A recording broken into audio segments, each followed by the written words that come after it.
શું કહેશો આ વખતે લોકસભા આવી?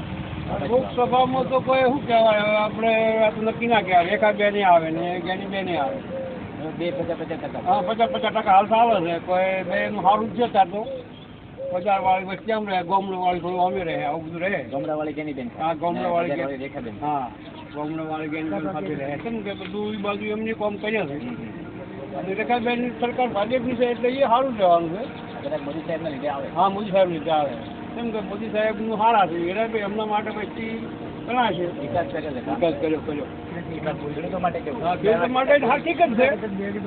આ 5 સાલનું બધું રહે ને કે બીજું સારું છે. મોંઘવારી બહુ થઈ ગઈ. પાણી બીજું પાણી ઊંડે બહુ જ છે. હવે તો 800 ફૂટે પહોંચી ગયું.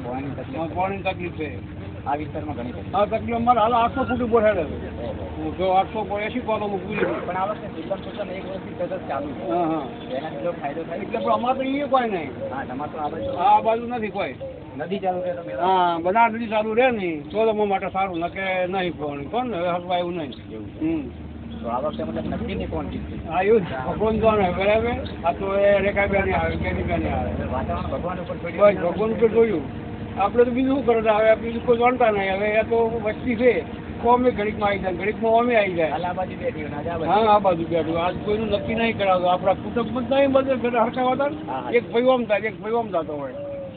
એટલે હવે આ તો ખરે ખબર ખબર પડે.